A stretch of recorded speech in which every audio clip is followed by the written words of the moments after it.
Olha, estavam inicialmente previstas para esse fim de semana as convenções partidárias para as escolhas dos candidatos para as eleições deste ano. Com o adiamento do pleito para o dia 15 de novembro, o calendário também foi alterado e as convenções agora acontecem de 31 de agosto a 16 de setembro. Sobre esse e outros assuntos ligados à eleição, eu converso agora com o advogado Samuel Jorge. Doutor Samuel, bom dia, é um prazer tê-lo aqui falando para todo o Maranhão. Bom dia, Adalberto, bom dia a todos os espectadores aqui da TV Difusora. É uma grande alegria estar com vocês aqui nessa manhã. Essa resolução do Tribunal Superior Eleitoral, que trata das convenções partidárias, diz que as agremiações poderão utilizar o formato virtual para a escolha desses candidatos. Poderão realizar. Isso significa que ainda é possível que elas façam isso de forma presencial?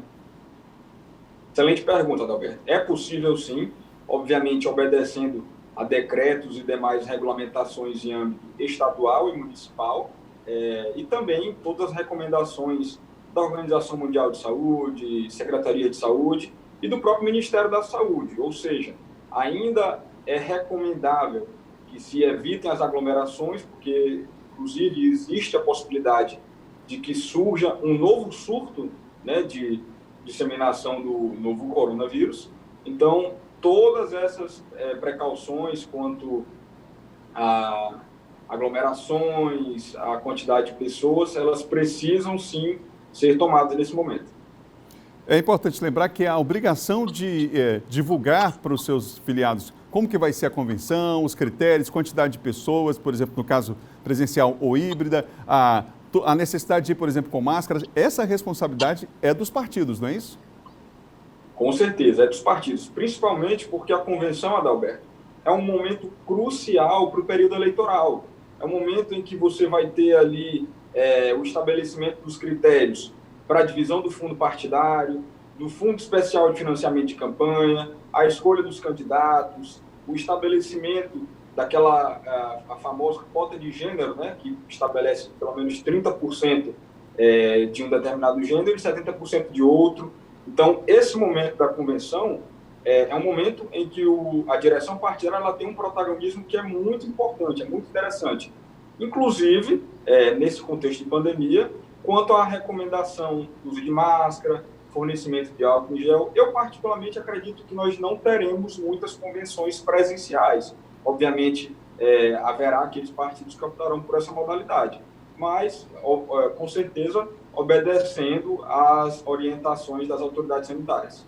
Nós sabemos que essa ata das convenções segue depois, inclusive, para o Tribunal Superior Eleitoral. Como é que vai ser esse registro, então, já que as convenções vão ser realizadas, como o senhor aposta aí, boa parte delas aí, à distância?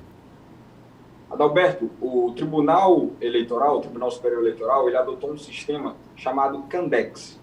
Através desse Candex, por meio desse Candex, os partidos vão poder enviar as atas por meio eletrônico, certo? E aí haverá a publicação desse documento, porque, inclusive, Adalberto, essa ata, ela constitui um documento que faz parte daqueles documentos necessários para o registro de candidatura.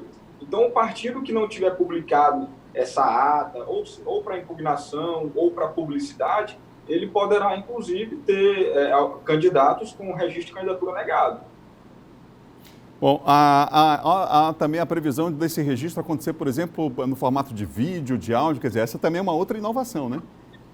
Com certeza, mas obviamente é preciso que haja ali uma razoabilidade em relação a isso. Não é porque é de vídeo que não haverá um documento, né? Você poderá participar das convenções de modo presencial, obviamente também de vídeo, registrando a presença lá no vídeo. Isso tudo deverá ser lavrado depois de um documento que deverá ser encaminhado ao sistema do Tribunal Superior Eleitoral. Há, sim, essa possibilidade de realizar convenções por meio virtuais, mas algumas formalidades precisam ser preservadas, inclusive para garantir a incolumidade das eleições. O Diretório Nacional de um partido, por exemplo, determina algumas diretrizes em relação a esse partido. Aí, no município ou no estado, o partido não segue aquelas diretrizes nacionais. Isso pode invalidar até a convenção realizada pela agremiação, doutor Samuel?